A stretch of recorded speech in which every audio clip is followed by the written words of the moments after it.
Muchas veces en nuestra vida de fe pensamos que tenemos fe porque pertenecemos a un grupo. Pensamos que nosotros estamos bien en nuestra fe porque pertenecemos a una iglesia o a un grupo de personas que profesan cierta fe.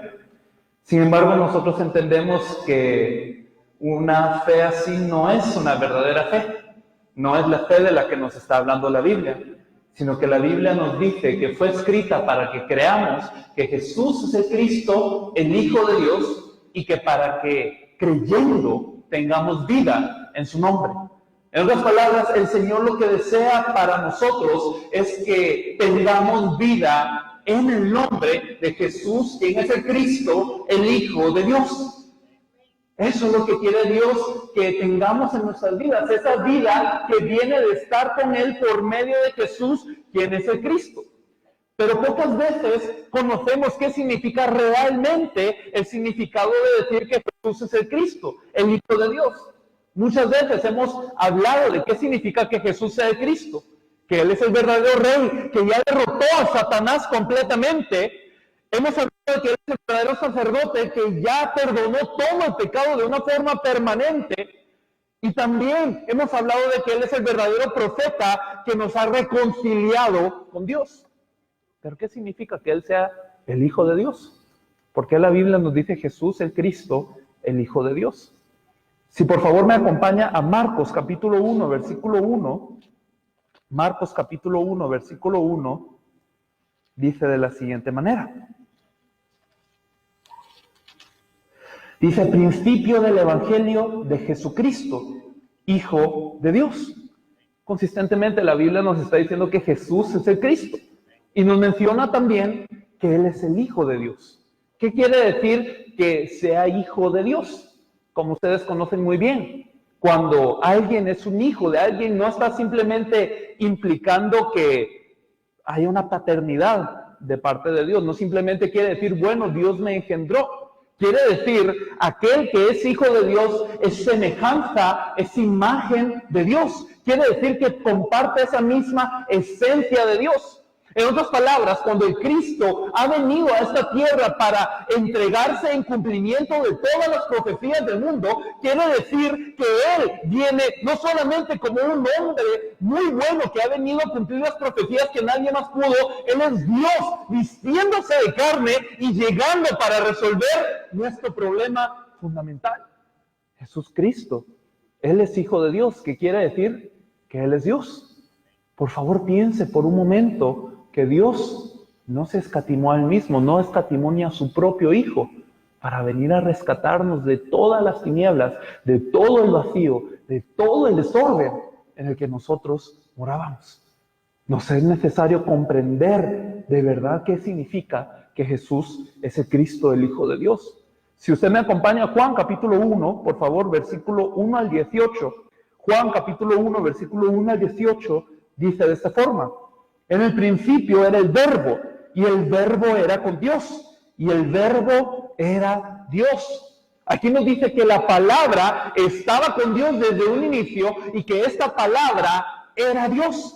Esta palabra es Dios. Y nos dice que este era en el principio con Dios. Todas las cosas por Él fueron hechas, y sin Él nada de lo que ha sido hecho fue hecho. En Él estaba la vida, y la vida era la luz de los hombres. Por Él fueron creadas todas las cosas. No es que haya existido la creación solamente porque Dios, pues así quiso. Quiere decir que por la palabra de Dios, quiere decir que por este verbo de Dios fueron creadas todas las cosas. Y la Biblia nos dice que Él era la luz del ser humano. Él es la luz que nos puede alumbrar verdaderamente. Dice, el versículo 5, la luz de las tinieblas resplandece y las tinieblas no prevalecieron contra ella. Hubo un hombre enviado de Dios, el cual se llamaba Juan. Vino por testimonio para que diese testimonio de la luz a fin de que todos creyesen por él. No era él la luz, sino para que diese testimonio de la luz. Aquella luz verdadera que alumbra a todo hombre venía a este mundo. En el mundo estaba y el mundo por él fue hecho, pero el mundo no le conoció. A los suyos vino y los suyos no le recibieron. Aquí Juan Y Dios a través de Juan nos está diciendo que Él es la luz del mundo. Él es el único que puede iluminar al ser humano. Él es el único que puede descubrir y desatar toda la tiniebla que existe en el ser humano. Él es el único que puede alumbrarnos. Pero Él no solamente se quedó en una posición alta, sino que Él se vistió de carne. Él se puso un cuerpo que no necesita para venir y habitar entre nosotros, para hacerse conocido dentro de nosotros. Pero el mundo no le conoció. Eso sigue siendo vigente hasta el día de hoy. A lo suyo vino y los suyos no le conocieron. Sin embargo, dice el versículo 12, más a los que le recibieron, a los que creen en su nombre les dio potestad de ser hechos hijos de Dios, los cuales no son engendrados de sangre, ni de voluntad de carne, ni de voluntad de varón, sino de Dios. Y aquel verbo fue hecho carne y habitó entre nosotros y vimos su gloria como del unigénito del Padre, lleno de gracia y de verdad. Juan dio testimonio de él y clamó diciendo, este es de quien yo decía, el que viene después de mí es antes de mí, porque era primero que yo. Porque de su plenitud tomamos todos y gracia sobre gracia. Pues la ley por medio de Moisés fue dada, pero la gracia y la verdad vinieron por medio de Jesucristo. A Dios nadie le vio jamás. El unigénito Hijo que está en el seno del Padre, Él le ha dado a conocer. La Biblia nos está diciendo cómo cuando vino este verbo, nosotros pudimos ser presentes en su gloria, que Juan el Bautista estuvo constantemente compartiendo que esta luz iba a venir, que esta iba a ser la luz de los hombres, en que Él íbamos a tener toda la solución, y dice aquí que tomamos todos de esa plenitud. ¿Cuál es el punto aquí? ¿Quién es este Cristo en el que nosotros estamos creyendo? Muchas veces repetimos que Jesús es el Cristo, pero no nos damos cuenta de la magnitud del hecho de que Dios mismo se haya encarnado, de que la palabra misma, como no la entendíamos solo oída, como no la entendíamos solo escrita, la palabra tuvo que venir para que nosotros lo pudiéramos entender. Pero no la entendimos. Pero el que sí entendió, el que sí creyó, el que sí se aferró a este evangelio, ese tiene la potestad de ser hecho hijo de Dios. Pero eso es por la gracia que Él derrama dentro de nosotros. Nadie puede conocer al Padre, pero el unigénito Hijo, el que mora en su seno, Él ha dado a conocer a Dios Padre. Nadie ha visto a Dios con sus ojos, pero solamente a través del Cristo yo le puedo conocer. Qué tan grande es el hecho de que Jesús sea el Cristo, el Hijo de Dios. Efesios capítulo 1, versículo 3 al 10 nos dice de la siguiente manera. Efesios capítulo 1, 3 al 10. Bendito sea el Dios y Padre de nuestro Señor Jesucristo, que nos bendijo con toda bendición espiritual en los lugares celestiales en Cristo, según nos escogió en Él antes de la fundación del mundo, para que fuésemos santos y sin mancha delante de Él, en amor habiéndonos predestinado para ser adoptados hijos suyos por medio de Jesucristo, según el puro afecto de su voluntad, para alabanza de la gloria de su gracia, con la cual nos hizo aceptos en el amado, en quien tenemos redención por su sangre, el perdón de pecados según las riquezas de su gracia, que hizo abundar para con nosotros en toda sabiduría e inteligencia, dándonos a conocer el misterio de su voluntad según su beneplácito, el cual se había propuesto en sí mismo de reunir todas las cosas en Cristo, en la dispensación del cumplimiento de los tiempos, así las que están en los cielos como las que están en la tierra. ¿Qué quiere decirnos este pasaje? Quiere decir que todo está en Cristo. Si vamos leyendo un poco más detenidamente, dice, toda bendición en los lugares celestiales, ¿en dónde está? ¿En quién están todas las bendiciones en los lugares celestiales? Todas las bendiciones que Dios puede dar, que Dios quiere dar al ser humano, ¿en quién están? Están en el Cristo. Y nos dice que Él nos escogió antes de la fundación del mundo, antes de conocer de nuestro error, antes de conocer de qué tan fácil nos íbamos a dejar dominar por Satanás, antes de que ocurriera este momento de pecado, antes de que estuviésemos separados y enemigos de Dios, Dios ya nos había elegido, sabiendo que todo esto iba a pasar, sabiendo que su Hijo tenía que morir y sabiendo que aunque nosotros somos pecadores, enemigos e hijos de Satanás, Él nos iba a rescatar por medio de ese Cristo. Por medio de ese Cristo nosotros tenemos ahora la capacidad de ser presentados ante Dios. porque de la manera contraria no podemos estar con Dios. Pero Él no solamente nos hace aceptos delante de Dios como siervos más, no nos hace simplemente participantes como de lejos de la gloria de Dios, sino nos dice que Él nos ha predestinado para ser adoptados hijos suyos según el puro afecto de su voluntad. ¿En dónde se encuentra esta gracia de yo disfrutar de ser un hijo de Dios? En el Cristo, en quien tenemos que redención por su sangre, el perdón de pecados según las riquezas de su gracia que hizo sobreabundar con nosotros en toda sabiduría e inteligencia, dándonos a conocer el misterio de su voluntad. ¿En dónde está el perdón de los pecados? Está en Él. ¿En dónde está también la sabiduría, la inteligencia del conocimiento de Él? Está en el Cristo. Nos dice, todas las cosas están reunidas en el Cristo, la dispensación de los tiempos. Pero nosotros tendemos a poner nuestros ojos en algo diferente. Pensamos que la respuesta que necesitamos está en otro lugar que no sea el Cristo. Pensamos que ya conocemos que Jesús es el Cristo, que ya hemos oído que Jesús es el Cristo, y por eso cuando se presenta una situación, entonces nosotros buscamos en un lugar diferente. Pero la Biblia nos está diciendo, no, toda bendición espiritual, toda la bendición de ser hijos, toda la bendición de tener libertad del pecado, toda la bendición de ser acepto en el amado, toda la bendición que está en los cielos y la tierra, toda la sabiduría, toda la inteligencia, todo el conocimiento del misterio de Dios está en Cristo. Es que tan grande es Cristo que todas las cosas que son de beneficio están en el Cristo. Hay que poner nuestra mirada en ese Cristo, hay que conocer a ese Cristo de forma profunda. Colosenses capítulo 1, por favor. Colosenses capítulo 1, versículo 13 al 20 dice, el cual nos ha librado de la potestad de las tinieblas y nos ha trasladado al reino de su amado Hijo, en quien tenemos redención por su sangre, el perdón de pecados. Él es la imagen del Dios invisible, el primogénito de toda creación. En Él fueron creadas todas las cosas que hay en los cielos y en la tierra, invisibles, invisibles, sean tronos, sean dominios, sean principados, sean potestades, todo fue creado por medio de Él y para Él.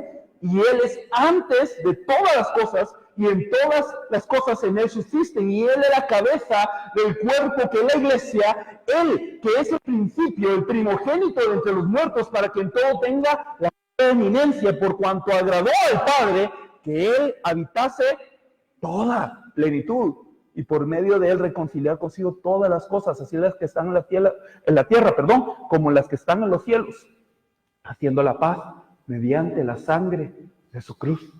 Este pasaje nos dice que Él es aquel que nos ha trasladado de las tinieblas a su luz. Este pasaje nos dice que en Él nosotros tenemos redención por su sangre, el perdón de los pecados. Aquí nos dice también que a Dios le agradó depositar toda la plenitud. ¿Qué quiere decir esto? Que toda la riqueza, que toda la abundancia, que todo lo que puede venir de parte de Dios, que sea para el ser humano, está en ese Cristo. Ese Cristo no solamente fue una figura legendaria que vino en esta tierra para morir y darnos un boleto al cielo. No fue simplemente un hombre extraordinario, no fue simplemente una persona más obediente o más sabia que los demás. Él fue Dios mismo que vino a entregarse porque nosotros teníamos un problema espiritual muy serio. Él vino a entregarse a sí mismo, pero Él es Dios. Jesús el Cristo es Dios, y ese Dios vino a entregarse por nosotros. No es cosa baja, no es cosa simple, no es algo que uno pueda simplemente aprender en un momento. Es que Dios vino a entregarse a Él mismo. Él es el Cristo. Ese Jesús que es el Cristo, Él vino a darse todo, y en Él tenemos todas las cosas. Él es el alfa, Él es el omega, Él es el principio, Él es el final. Por favor, no desvíe su mirada del Cristo, porque en el Cristo están todas las cosas. El engaño de Satanás siempre va a ser: pero hay algo más, pero hay algo más allá. Pero mira, ya tienes al Cristo, ya conoces. ¿Cuántas veces no te han dicho que Jesús es el Cristo? Pero mira, no necesitarías esto, no necesitarías aquello, no necesitarías irte un poco para acá, no necesitarías desviarte un poco para acá, no necesitarías que tu mirada estuviera en otras cositas para poder arreglar el problema de tu carne. Ese es el engaño de Satanás, que el Cristo no nos parezca suficiente. Le ruego, hermano, que usted medite en este tema. Es que Jesús es el Cristo, Él es el Hijo de Dios, Él es Dios mismo que vino a efectuar la obra de Cristo. El segundo punto de este tema es que Jesús Cristo nos muestra al Padre.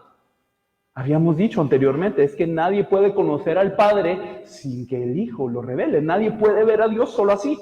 Juan capítulo 14, por favor. Juan capítulo 14. Juan capítulo 14, versículos 6 al 11. Dice, Jesús le dijo, yo soy el camino y la verdad y la vida. Nadie viene al Padre sino por mí. Por favor, considere este versículo. Yo sé que es muy famoso, yo sé que lo han escuchado mucho, pero medítelo profundamente. Aquí dice que nadie viene al Padre si no es por Él. Nadie puede tener acceso al Padre si no es por el Cristo. Nadie puede ver al Padre si no es por el Cristo.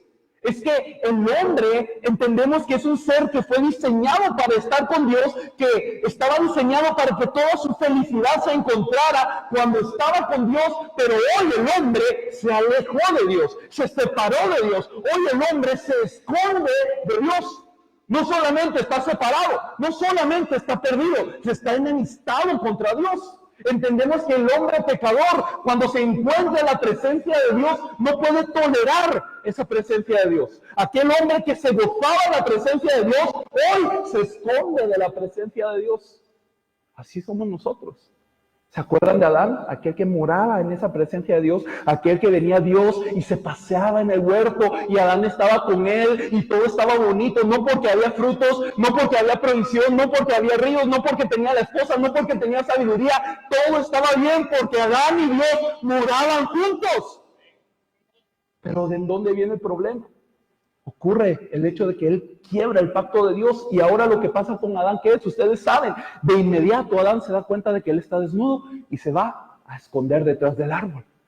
El hombre evitando a Dios, el hombre alejándose de Dios, el hombre que es pecador en ese sentido se separa de Dios y no tolera la presencia de Dios. Ustedes se acuerdan que en el Antiguo Testamento siempre que se manifestaba la presencia de Dios, había un temor muy profundo. Claro que era un privilegio encontrarse con Dios, pero si ustedes se acuerdan de Isaías, si ustedes se acuerdan de Moisés, si ustedes se acuerdan de todas estas personas que Dios a través de alguna visión o algún sueño se presentó ante ellos, lo primero que hacían ellos era poner su rostro en el suelo. ¿Por qué? Ay de mí que yo soy pecador y mis ojos han visto a Dios. El encontrarse con Dios no es cosa simple, no es simplemente, ay, aquí está Dios, qué bueno, saludémoslo. No es así. Dios es santo.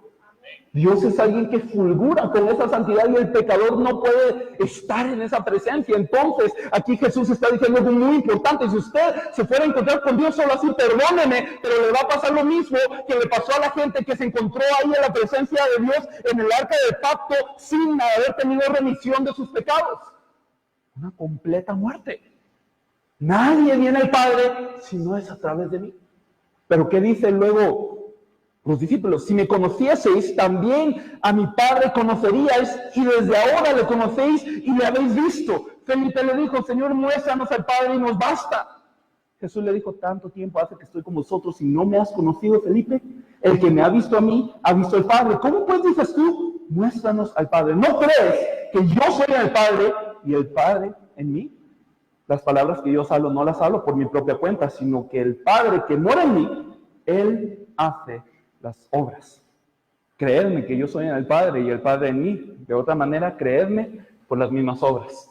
Jesús está dando pauta de decir que todo lo que Jesús hacía, todos los milagros, todas las señales que Jesús desempeñaban, era para que la gente creyera ¿qué cosa? Que Él es el Cristo, y que porque Él es el Cristo, Él es el único verdadero profeta que me puede dar un acceso al Padre, que el Padre está en Él, que estando yo con el Cristo, no es como que si Él simplemente fuera un intermediario, y no simplemente es como que, bueno, o sea, yo voy a recibir la presentación de ti para llegar al Padre. No, es que Él, el Padre, está ahí en Él. El Padre está ahí con Él. Jesús, el Cristo mismo, es Dios. ¿Se acuerdan de este joven rico que vino y le dijo a Jesús, Maestro bueno, ¿qué haré para heredar la vida eterna? ¿Y qué es lo que ocurre? Es que, ¿por qué me dices bueno a mí? ¿No, ¿acaso no solamente Dios es bueno? ¿Qué quería decir Jesús con eso? No quería decir, mira, yo no soy Dios. No, quiere decir, ¿te estás dando cuenta de lo que estás diciendo? Bueno es Dios solamente. Y tú me acabas de decir que yo soy el buen maestro, el maestro bueno. ¿Te estás dando cuenta enfrente de quién estás? ¿Te estás dando cuenta de verdad quién soy yo? Para eso yo he guardado todas las leyes, desde que yo era pequeño, yo he guardado todas las leyes, pero mira, o sea, ¿qué tengo que hacer? Yo ya guardé todo eso. Es necesario que tú vendas todo lo que tú tienes, dáselo a los pobres y sígueme. Y ahí el joven rico se fue triste, porque él tenía muchas pertenencias. Lo importante aquí no es simplemente que él haya estado aferrado a la tierra. Lo importante aquí no es simplemente que él tenía muchas pertenencias y que era reacio a dejarlas. Lo importante es que él no se dio cuenta enfrente de quién estaba. ¿Acaso no me dijiste tú, maestro bueno? ¿Acaso tú no me dijiste aquel que es bueno y bueno solo es Dios? En otras palabras, tú me estás diciendo, yo soy Dios. Jesús, tú eres Dios.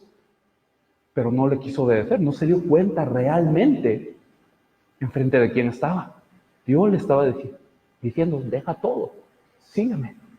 Yo soy ese camino al Padre, yo soy ese camino a la vida eterna, yo soy aquel a quien verdaderamente necesitas. Pero no lo hizo, no pudo creer. Si nosotros vemos aquí en este pasaje, Felipe igual, a pesar de ser uno de los discípulos, a pesar de haber caminado con el Señor durante tanto tiempo, Señor, muéstranos al Padre. Felipe, tanto tiempo he estado yo contigo, tanto tiempo has sido discípulo, tanto tiempo vienes diciendo que Jesús es el Cristo, tanto tiempo vienes escuchando aquí en la iglesia de Jiré el mensaje, pero no puedes creer que yo estoy en el Padre y que el Padre está en mí, Felipe. Felipe, ¿no puedes creer que este mensaje es perfecto? ¿No puedes creer que si ya te has encontrado con Jesús, quien es el Mesías, ya tienes al Padre, y si el Padre está contigo, ya se acabó todo? ¿No estamos entendiendo eso? Si nosotros vemos en Mateo 11:27, lo dice claramente Jesús, para que no quede sombra de duda, Él dice, todas las cosas me fueron entregadas por mi Padre, y nadie conoce al Hijo sino el Padre, ni al Padre conoce a alguno sino el Hijo, y aquel a quien el Hijo lo quiera revelar. ¿Cómo yo puedo conocer al Padre verdaderamente? ¿Cómo yo puedo llegar a esa presencia de Dios? Hoy muchas personas piensan que la presencia de Dios es una emoción o que es algún tipo de energía, pero aquí la Biblia nos dice claramente, es que estar con Dios puede lograr de una forma, el hecho de que Dios domine toda mi vida, el hecho de que yo me doblegue ante Dios, el hecho de compartir ese manual, solo viene a través de una cosa, creer que Jesús es el Cristo y que Él me sea revelado. Y cuando me he revelado el Hijo, el Padre también me ha revelado. Eso es lo que Dios quiere en nuestras vidas.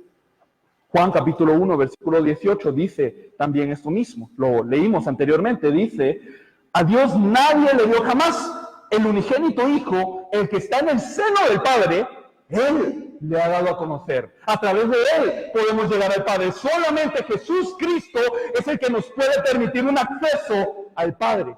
Él es el único camino. Él es la única verdad. Él es la única vida. Nada más me va a llevar a agradar al Padre. Nada más me va a llevar a estar con el Padre. Solo creer que Jesús es el Cristo. Juan capítulo 8, versículo 19. Dice de la siguiente manera. Dice, ellos le respondieron, ¿dónde está tu Padre? Respondió Jesús, ni a mí me conocéis, ni a mi Padre. Si a mí me conocieseis, también a mi Padre conoceríais. Recordemos que la gente que estaba diciendo esto era gente que se creía parte del pueblo de Dios. Era gente que decía, yo soy del pueblo de la promesa. Yo soy alguien que adora a Dios y que vive para Dios. Y se burlaban de Jesús. Jesús estaba hablando del Padre, Dios estaba hablando de Dios. Y ellos decían, ¿y dónde está tu Padre? Se estaban mofando de que él había nacido solo de María. Estaban diciendo, ¿dónde está tu Padre? A ver, dinos, ¿quién es tu Padre? Pues, ¿acaso no eres alguien que nació de fornicación y que fue escondido? El hecho de que hubo adulterio ahí, de que hubo una relación antes del matrimonio. ¿Dónde está tu Padre? A ver, muéstranos a tu Padre de una forma tan altanera. Ellos se burlaban de esto, pero Jesús les decía, si ustedes me conocieran a mí de verdad, conocerían quién es mi Padre. Si verdaderamente ustedes supieran quién yo soy, entonces a mi Padre también conocerían. Pero ¿saben qué? No me conocen ni a mí, ni conocen a mi Padre. Conocer a Dios no es solamente a través de la mucha lectura, no es a través de la mucha oración, no es a través de el mucho desempeño que yo pueda tener, el creer en el Padre, el conocer en el Padre, solamente es a través de creer que Jesús es el Cristo.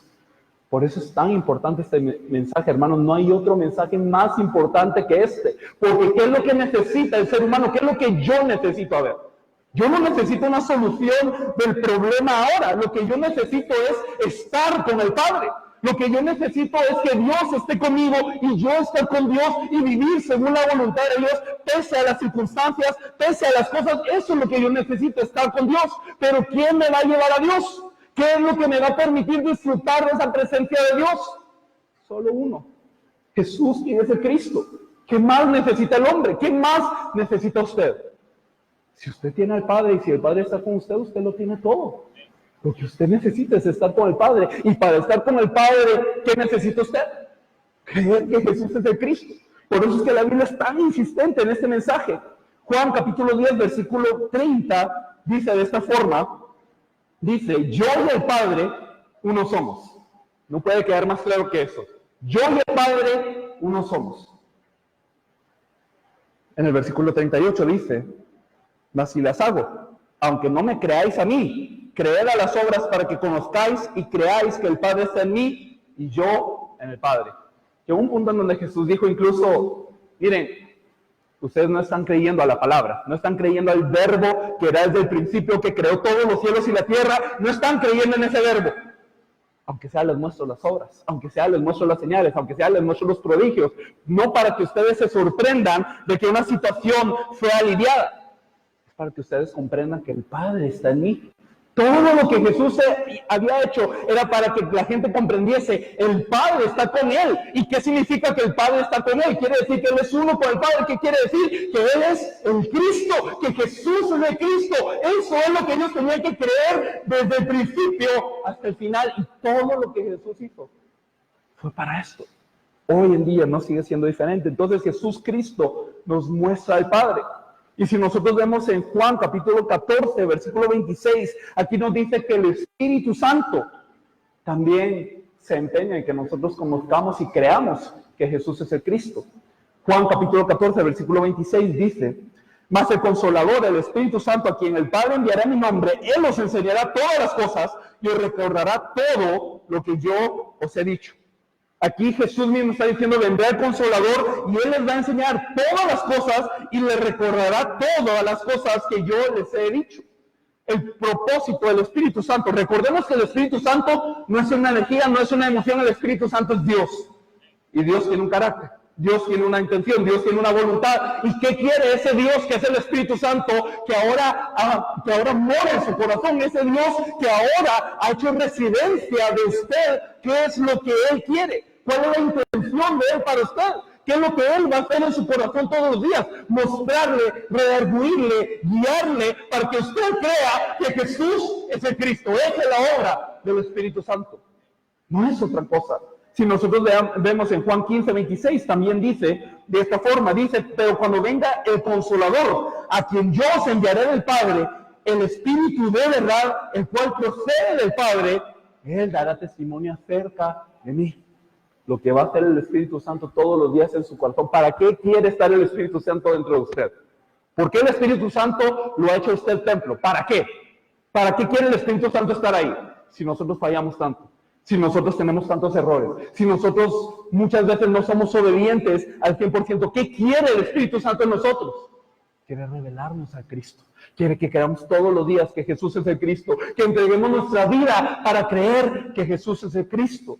Juan capítulo 16, versículo 13, dice también de esta manera, pero cuando venga el Espíritu de verdad, Él los guiará a toda la verdad, porque no hablará por su propia cuenta, sino que hablará todo lo que oyere y os hará saber las cosas que habrán de venir. Él los guiará a toda la verdad. Si el Espíritu Santo está dentro de usted, entonces usted será guiado a aquel que es la verdad. ¿Quién es la verdad? Jesús, ¿quién es el Cristo? Esa es la verdad. Hechos 1:8. Vemos aquí este versículo que ustedes conocen muy bien.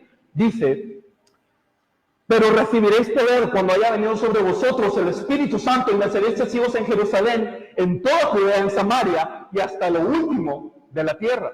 Cuando venga el Espíritu Santo, ¿qué va a pasar? Cuando venga el Espíritu Santo, dice Jesús, habrá poder sobre ustedes, recibirán poder, pero ese poder no es para que vivan una vida cómoda, no es para que simplemente se hagan personas mayores que los demás. Ese poder no es solamente para desplegar las grandes obras y de que sea edificado un nombre humano. Ese poder, esas obras, esas señales, todo lo que va a pasar cuando venga el Espíritu Santo sobre el ser humano, primeramente es para que seamos testigos.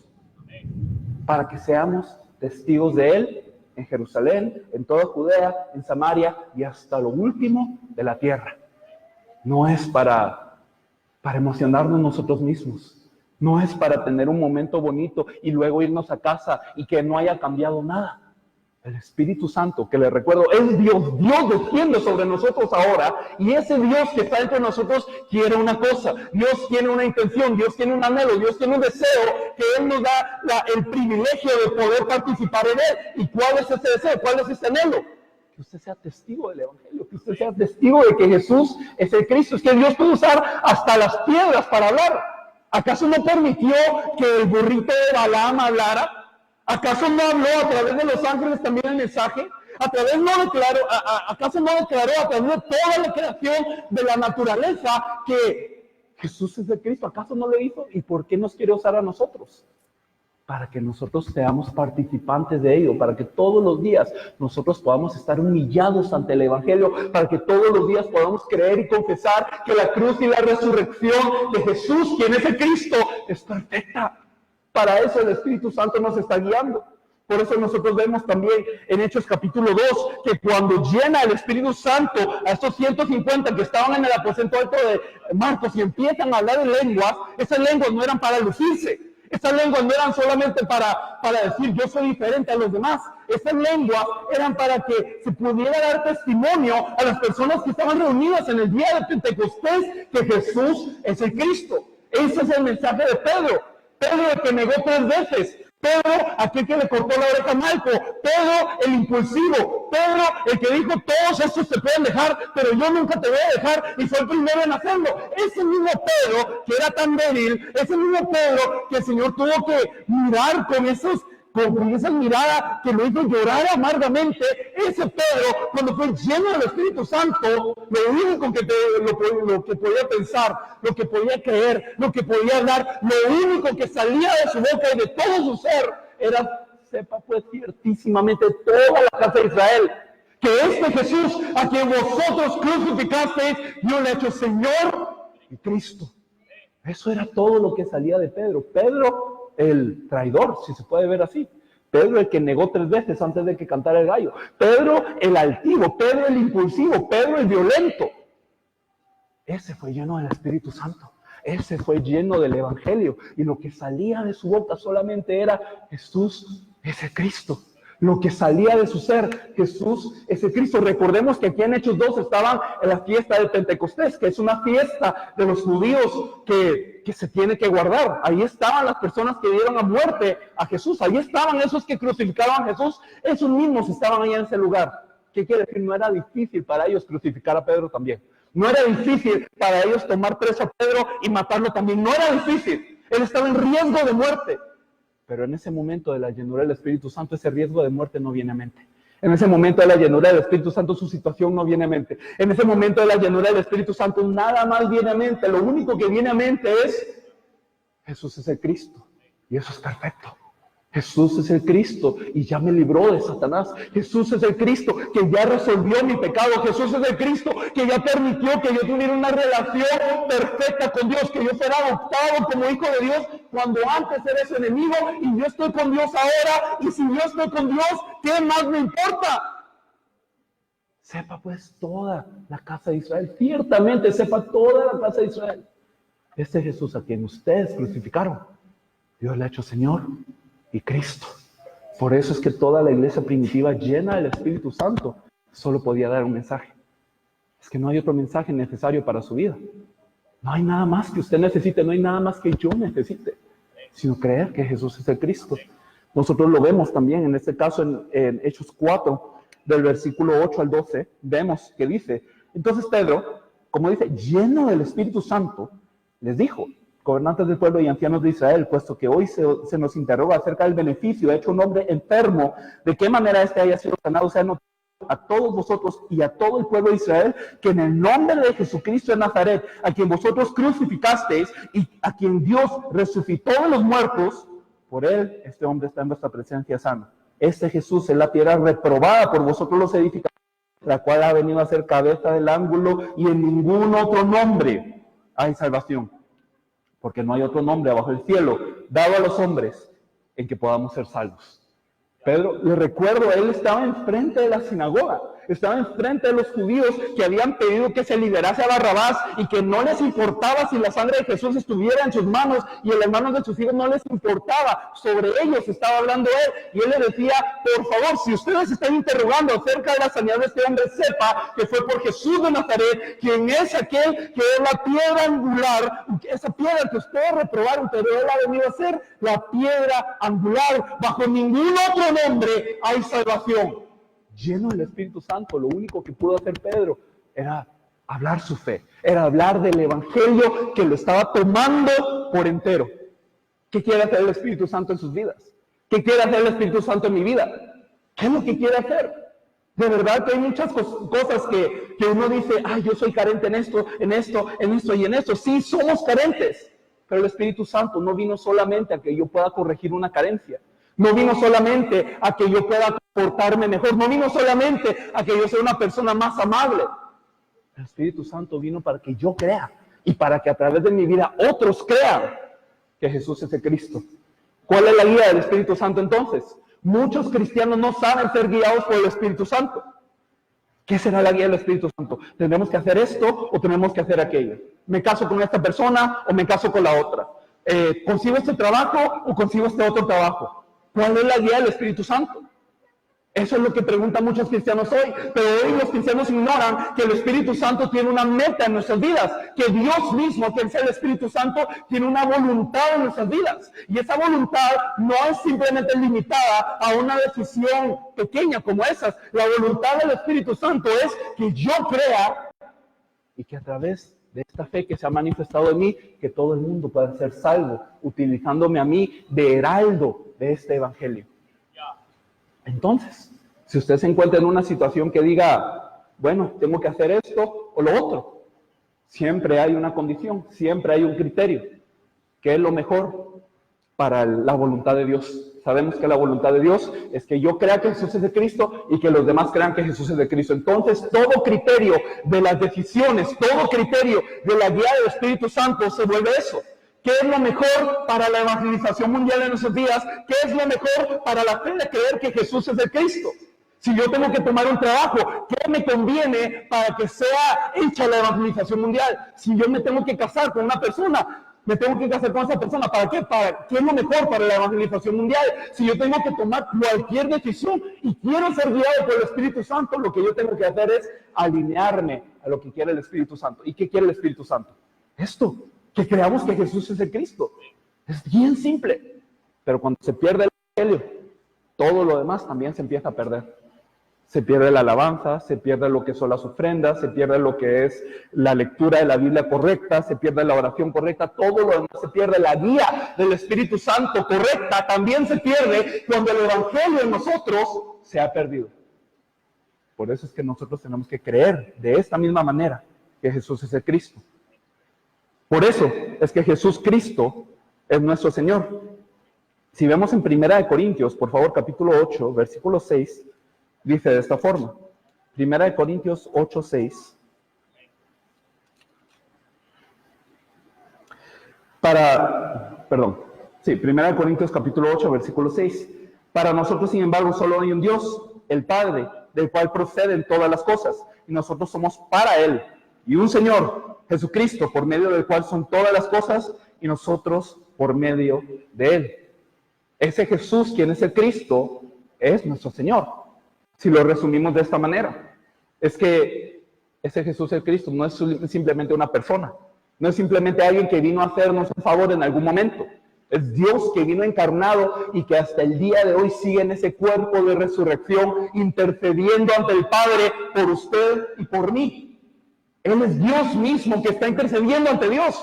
Él es Dios mismo quien ha cargado la cruz, quien ha resucitado, quien pasó todo el vituperio, que hizo toda la obra de Cristo para usted, para mí. Él es el Cristo. ¿Pero por qué hizo eso? Para que yo pueda tener un acceso directo al Padre. ¿Cómo yo puedo ir al Padre si no por Jesús el Cristo? No hay forma. Dios mismo vino a abrirme la puerta, desgarrándose él mismo en la cruz, para que yo tenga un acceso por esa cortina roja que fue su cuerpo. Y también me dice que el Espíritu Santo todavía encima de eso está dentro de mí, recordándome, hablándome, susurrándome y constantemente recordándome e impulsándome a creer que Jesús es el Cristo y que mi vida sea usada para dar testimonio de que Jesús es el Cristo. Por eso ese Jesús Cristo es mi Señor, es el amo de mi vida, Él es el dueño de mi vida. Fui comprado con la sangre de Él, no hay otro dueño, no hay. Pero en ese sitio de dueño, a veces estamos nosotros y no está el Cristo. Decimos que Jesús es el Señor, decimos que Jesucristo es el Señor, decimos Jesús es el Cristo y Él es el dueño de mi vida y Él es todo, pero nosotros nos encontramos allí sentados en la silla cuando tomamos decisiones. Ahí nos encontramos en el trono de nuestro corazón. Sin embargo, la Biblia nos dice que nosotros fuimos llamados como soldados. El soldado no se enreda en los asuntos de la vida. El soldado no tiene voluntad propia. Dios nos llamó como soldados. Somos parte de ese ejército. Cuando usted llama a un soldado al ejército, el ejército le da todo lo que necesita. El soldado no se preocupa de comida, no se preocupa de bebida, no se preocupa ni siquiera de la educación de sus hijos. En muchos países le paga el ejército la educación de los hijos. Incluso el soldado no tiene que pensar en nada más. El soldado no tiene que estarse preocupando, no tiene que estar con la mente mezclada en otras cosas más, enredadas en otras cosas más. El soldado simplemente entiende: yo fui tomado para agradar a aquel que me puso por soldado. Yo fui llamado para agradar a Dios. Yo fui llamado para que toda mi vida pudiera ser encomendada a Dios. Él es mi dueño ahora. Él me dio todo ahora. Y por eso yo tengo que vivir una vida que verdaderamente cree que Él es el Señor de todo lo que yo hago. Filipenses 2:11, por favor. Filipenses capítulo 2, versículo 11 dice: y toda lengua confiese que Jesucristo es el Señor, para gloria de Dios Padre. ¿Qué glorifica al Señor? Glorifica al Señor cuando yo tengo un buen testimonio, ¿cómo se diría? Claro, es bueno tener buen testimonio. Pero ¿cómo dice aquí que puede ser glorificado Dios? ¿Cómo será glorificado Dios? Cuando yo me gano un premio, cuando yo sea excelente en mi área de trabajo, ¿eso glorifica a Dios? ¿O qué dice aquí la Biblia que glorifica a Dios? ¿Qué glorifica a Dios realmente? Aquí dice que toda lengua confiese que Jesucristo es el Señor. Que toda lengua confiese que Jesús, quien es el Cristo, es el Señor. Cuando toda lengua confiese eso, cuando mi lengua confiesa eso, porque mi corazón está lleno de esta fe, cuando se confiesa de esta manera, entonces es para gloria de Dios Padre. Todo lo que yo haga tiene que ser en servicio de eso, todas mis decisiones. Entonces, Jesús es el Cristo. Jesús Cristo, eso es lo que representa. Y nos vamos a pasar rápidamente al siguiente tema, que es la vida del creyente, la vida de fe. Como ustedes saben, esto es un pacto. Esto no es opcional, esto no es si usted quiere. Esto no es una decisión que usted toma viendo qué le conviene más a usted. Esto es un pacto, es una promesa de parte de Dios, es un contrato que Dios ha hecho, que Dios no tiene ningún beneficio de este contrato, le recuerdo. Dios, ¿en qué se beneficia de tenernos a nosotros? ¿Qué podemos hacer nosotros para Dios? ¿En qué le beneficia a Dios eso? Nada. Pero Dios nos ha dado el pacto para que nosotros podamos estar con Él. Como nosotros sabemos, el primer pacto fue el que fue dado a Adán. No comas del árbol de la ciencia del bien y del mal, porque el día que de él comieres ciertamente morirás. Fue un pacto dado a Adán. Fue la palabra de Dios. Dios, que es la palabra, le dio la palabra a Adán. Dios se entregó a sí mismo a Adán. Pero esa palabra fue despreciada. Esa palabra fue rota, esa palabra fue ignorada. Oseas 6:7 nos dice que el ignorar la palabra, el romper el pacto, el ignorar este pacto es como una transgresión en contra de Dios. Es como un insulto ante Dios. Es como completamente desconfiar de Dios. Romper el pacto es algo serio. Entendemos que cuando Adán rompe el pacto, esto fue lo más serio y que eso trajo todo tipo de problemas al ser humano. Pero hoy la pregunta es, ¿cuál es el pacto para nosotros? ¿Qué pacto el Señor nos ha dado a nosotros ahora? El pacto que tenemos vigente ahora es que Jesús es el Cristo, el pacto del Mesías. Él ya nació, Él ya padeció, Él ya tuvo su pasión, Él ya murió en la cruz, Él ya resucitó de esa cruz, ya estuvo aquí 40 días, ya ascendió a los cielos y falta una cosa para que el pacto del Mesías se cumpla a cabalidad. Él tiene que volver. Él tiene que retornar, eso es parte del pacto del Mesías. Pero así como Adán desobedeció el pacto, así como Adán no puso atención al pacto, hoy nosotros, ¿cómo estamos ante ese pacto? La vida de fe del creyente es una vida que viene como resultado de nuestra fe. ¿Cómo usted va a vivir una vida de fe, si usted no cree? Es decir, dependiendo de su fe, de ahí viene su vida. Pero ¿de dónde viene esa fe que usted tiene? Viene del evangelio que usted tenga. ¿Qué evangelio tiene usted?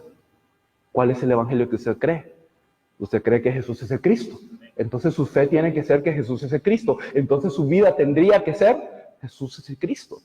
Pero hoy hay una incongruencia. Decimos que nuestro evangelio es que Jesús es el Cristo. Decimos que creemos que Jesús es el Cristo, pero no en nuestra vida. No. Jesús no es el Cristo. Nuestra vida no está tomando las decisiones para la voluntad del Padre. Nuestra vida no está creyendo que todo está consumado. Nuestra vida no está obedeciendo el pacto. Igual que Adán, igual que los israelitas. Hoy tenemos un pacto perfecto, pero no lo obedecemos. ¿Cómo tiene que ser entonces nuestra vida? Si usted me acompaña, hay muchos versículos aquí, pero en Romanos capítulo 1, versículo 5, Pablo dice por qué él fue llamado como un apóstol. Romanos capítulo 1, versículo 5, dice, y por quien recibimos la gracia y el apostolado para la obediencia a la fe en todas las naciones, por amor de su nombre. ¿Por qué recibimos la gracia del Señor? ¿Por qué ahora somos apóstoles? Decía Pablo, ¿para qué el Señor nos envió? Para que todas las naciones, que crean. Sí, que crean. Pero aquí Pablo está diciendo algo todavía más, que obedezcan a la fe, que obedezcan a la fe. Si me acompaña a Romanos capítulo 16, 25, dice también de esta forma. Y al que puede confirmaros, 26, pero que ha sido manifestado ahora y que por las escrituras de los profetas, según el mandamiento del Dios eterno, se ha dado a conocer a todas las gentes. ¿Para qué? Para que obedezcan a la fe. Aquí no dice solamente para que crean y que sean salvos. No dice solamente para que crean y sigan viviendo su vida igual. No solamente dice para que crean y que eso sea ayuda para su vida cotidiana. Dice para que ellos puedan obedecer a la fe. Para eso fue revelado este misterio que había estado oculto desde los tiempos eternos. Ese misterio que es Cristo ahora nos fue revelado, ahora nos fue entregado, ahora nos fue esclarecido. ¿Para qué? Para que obedezcamos a la fe. Acompáñame a Primera de Pedro 1:2, por favor. Primera de Pedro, capítulo 1, versículo. Elegidos según la presciencia de Dios Padre en santificación del Espíritu. ¿Para qué? Para obedecer y ser rociados con la sangre de Jesucristo, gracia y paz sean multiplicadas. Pedro también está diciendo, ¿para qué usted fue elegido según la presciencia de Dios Padre? ¿Para qué usted fue santificado según el Espíritu? ¿Qué razón tuvo Dios de hacer todo esto? ¿Por qué le entregó a su Hijo en su vida? ¿Por qué permitió que el Evangelio le fuera revelado? Para que obedezca a la fe. En pocas palabras, la vida del creyente es una vida de obediencia. Es una vida que obedece el pacto. ¿Por qué no se obedece el pacto hoy en día? Porque no se cree el pacto. Yo no voy a creer en algo, y si yo no creo en algo, no lo voy a obedecer. Un ejemplo muy fácil sería decir que los papás le dicen a un hijo, por favor usted no toque esa plancha, por favor, que está caliente. Está caliente la plancha, no me la toque, usted se va a lastimar. El hijo tiene dos opciones. Una, yo creo que mi padre está pensando lo mejor para mí, mi padre es sabio, mi padre sabe lo que yo tengo que hacer y lo que no tengo que hacer, y yo voy a obedecerle, porque yo creo que mi padre es alguien que conoce lo mejor, no voy a tocar la plancha. La otra opción es, mi padre que sabe, me da mucha curiosidad, yo voy a hacer lo que yo quiera, yo voy a probar y a mí me parece importante que yo toque esa plancha. ¿Por qué desobedece este hijo? Porque no creyó en el Padre. Es decir, ¿por qué no obedecemos nosotros en nuestra vida de fe a la verdad de que Jesús es el Cristo? Pues porque no hemos creído el pacto de una forma perfecta, pero el pacto nos fue dado para que obedezcamos a esta fe. Por eso es que, saltándonos algunos versículos, en Mateo 16:24, dice de esta manera. Mateo 16:24 dice: entonces Jesús dijo a sus discípulos: si alguno quiere venir en pos de mí, niéguese a sí mismo y tome su cruz y sígame. Ese es un versículo muy famoso. El que quiera venir en pos de mí, el que quiera seguirme de verdad, el que quiera ser verdadero discípulo, ¿qué tiene que hacer? Primero, negarse a sí mismo. Ya no es mi juicio lo que cuenta, ya no es mi inteligencia lo que cuenta, ya no es mi opinión lo que cuenta, mi carne, mis emociones, todo eso se fue a un lado. ¿Por qué? Porque yo creo que la cruz y la resurrección es más perfecta que todo eso. La cruz y la resurrección de Jesús, que es el Cristo, ya resolvió todo. Por lo tanto, yo no necesito angustiarme por las cosas de esta tierra. Yo ya no necesito invertir energía en las cosas de esta tierra. Todo lo que yo haga es para obedecerle a Él. Todo mi criterio ya está muerto porque el criterio es de Él. Todo lo que yo haga tiene que ser en obediencia a Él. Me niego a mí mismo. Negarse a uno mismo no significa dejar de hacer las cosas que a uno le gustan. Negarse a uno mismo es darse cuenta de que esas cosas que a mí me gustaban en el pasado, eso me estaba matando, eso verdaderamente me estaba separando de Dios, eso no es algo que es agradable, eso es algo que me arraigaba al yo, me arraigaba a la carne. Y cuando me doy cuenta de eso, cuando me doy cuenta de que la cruz y la resurrección ya eliminó todo eso y que es una respuesta más perfecta, que todo está en el Cristo y que ese Cristo me fue entregado a mí, yo ya no necesito eso que antes me gustaba. ¿Para qué? Ahora, ¿por qué lo hago? ¿De qué me sirve?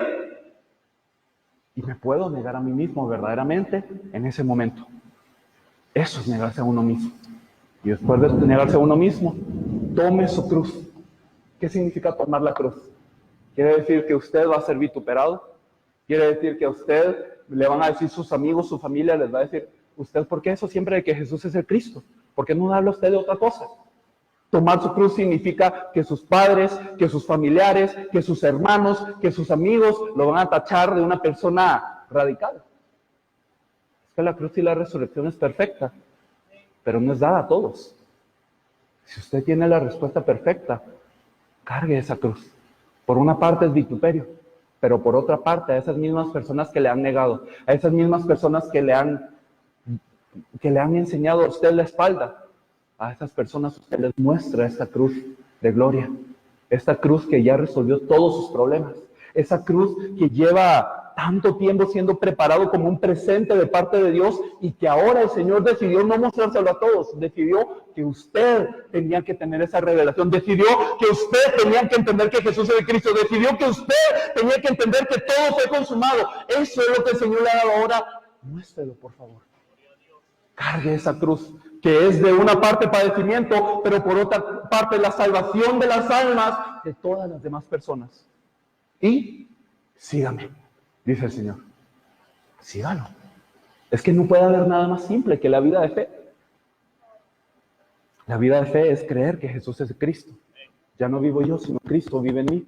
Él murió para que el que vive ya no viva para sí, sino para aquel que resucitó, que murió y resucitó por ellos.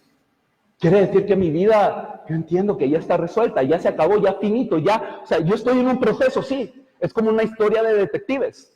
Usted cuando lee una historia de detectives sabe que hubo un crimen, eso es algo indiscutible, hubo un crimen y usted sabe que al final se va a descubrir quién hizo el crimen, usted sabe eso. No importa qué tan larga sea la novela, usted sabe que va a terminar así. Solamente usted está encontrando el proceso en eso. Usted está encontrando el desarrollo de eso, nada más, pero usted ya conoce el principio, ya conoce el final. Solamente usted está en ese proceso, pero ese final lo tiene asegurado. Por lo tanto, usted no se preocupa de nada más. Usted ya no se preocupa de su propia vida. Claro, no le estoy diciendo que sea irresponsable. Trabaje, haga lo que tenga que hacer, pero todo lo que haga, hágalo para la gloria de Dios. ¿Y qué dijimos que glorifica a Dios anteriormente? ¿Que yo sea excelente? ¿Que yo sea más inteligente? ¿Que yo sea mejor persona? No, que se cumpla la voluntad de Él, que es que yo crea que Jesús es el Cristo y que los demás crean Jesús es el Cristo, que se cubra el mundo de este evangelio. Eso es la vida de fe. Disfrutamos de ese Emmanuel.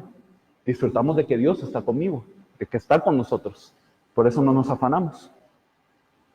Y por eso obedecemos el pacto de la segunda venida. Ustedes conocen Mateo 16:28. De cierto os digo, que algunos de los que están aquí no gustará la muerte, hasta que hayan venido a ver al Hijo del Hombre en todo su reino. de cierto os digo. Jesús no jugaba con esa frase. De verdad, esto es algo verdadero. O sea, esto no es puede pasar o no puede pasar, esto va a pasar. Algunos de los que están aquí no van a buscar la muerte antes de que venga el Hijo del Hombre en todo su reino. Algunos de los que están aquí van a ver la venida. Algunos de los que están aquí van a ver el regreso del Señor. Pero ¿cuándo va a ocurrir eso? Es cuando todo el evangelio del reino se ha predicado para testimonio a todas las naciones del mundo, y entonces vendrá el fin. Está clarísimo. ¿Cuál tiene que ser nuestra vida de fe? No se trata de resolver pequeños asuntos. No se trata de cavilar en pequeñas cosas.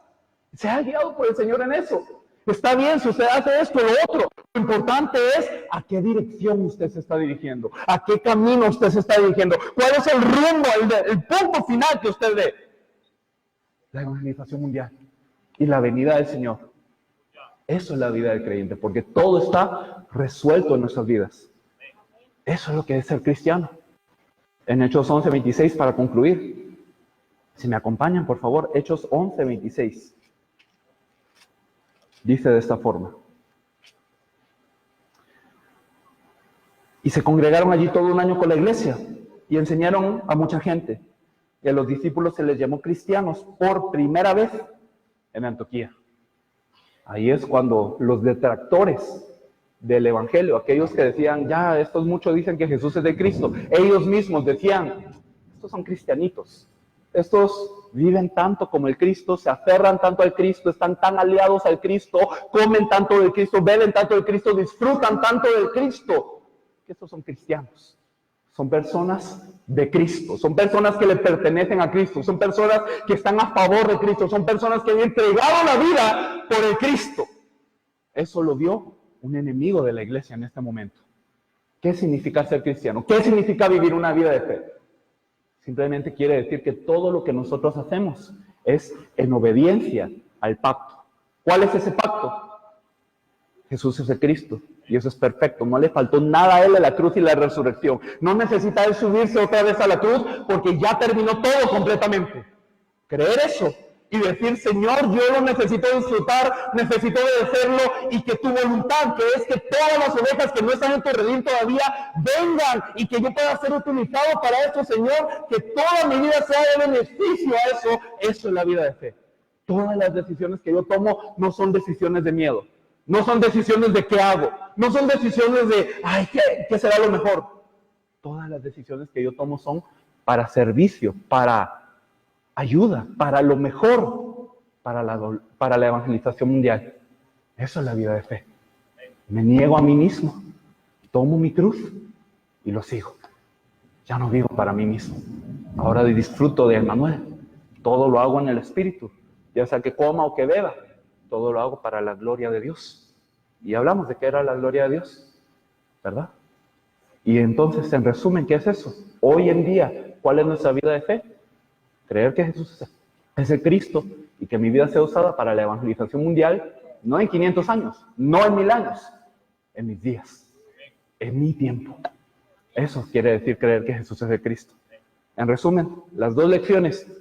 Jesús es el Cristo. ¿Por qué? Él es el Hijo de Dios. Dios mismo vino a cumplir la obra de Cristo. Fue perfecta su obra. Él es el que nos presenta al Padre. Él es el Padre con nosotros. Él vino a cumplir Emmanuel. Ahora Dios está con nosotros. El Espíritu Santo mora dentro de nosotros, recordándonos, cuidándonos, constantemente quebrantándonos para que creamos que Jesús es el Cristo y que Él se haga dueño de mi vida. ¿Por qué Él es dueño de mi vida? Para que yo obedezca a la fe, para que yo obedezca al pacto. ¿Y cuál es ese pacto? Que Jesús es el Cristo y que toda mi vida yo lo puedo dejar de un lado para poder aferrarme a esta fe de que Jesús es el Cristo. Ya se encargó de todo, y para eso entonces yo doy toda mi vida para que se cumpla la evangelización mundial, porque esto es lo que el Señor desea.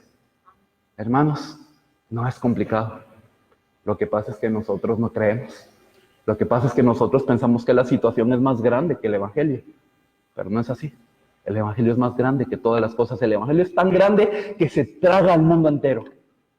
¿Qué soy yo en comparación a eso?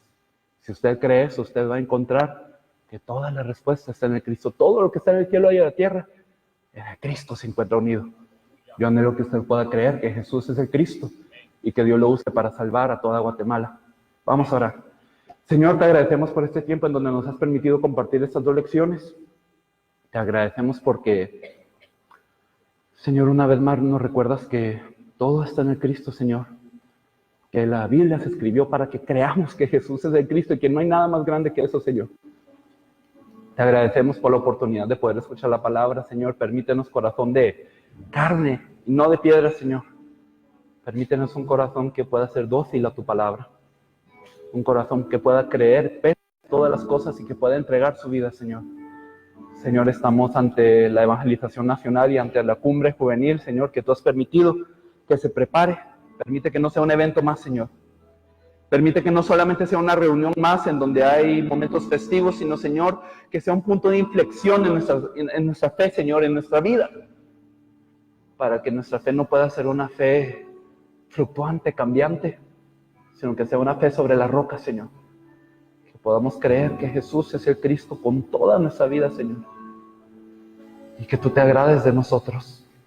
Que tú puedas seguirnos nutriendo, que nos puedas seguir moliendo, Señor, para reconstituirnos de nuevo en el Cristo, hasta el que el Cristo sea formado en nosotros. Anhelamos tu venida, Señor. Queremos que ya vengas. Y todo lo que hagamos, Señor, queremos que sea en favor de eso, que sea en servicio de eso. Permite, Señor, que cada decisión que tomemos no sea un impulso humano, que no sea emoción, que no sea costumbre, que no sea tradición o cultura, Señor, que sea guiada por el Espíritu Santo. Que todo sea en favor del Evangelio, Señor, hasta tal punto que la gente pueda decir, ese es cristiano, ese disfruta que Jesús es el Cristo, ese vive porque Jesús es el Cristo, Señor. Y no por alardear, Señor, no porque queremos reconocimiento, Señor, queremos que tu nombre sea exaltado. Queremos que tú seas exaltado, que el testimonio de ti llene toda la tierra, Señor, y queremos verte cara a cara, Señor, si a ti te place así, Señor. Salva a Guatemala, Señor. Sálvanos a nosotros mismos, Señor. Todos los días permítenos creer que Jesús es el Cristo, Señor. Si a ti te place, Señor, obra con el Espíritu Santo para que nosotros creamos de verdad. En el nombre de nuestro Señor Jesús, quien es el Cristo, hemos orado. Amén y amén.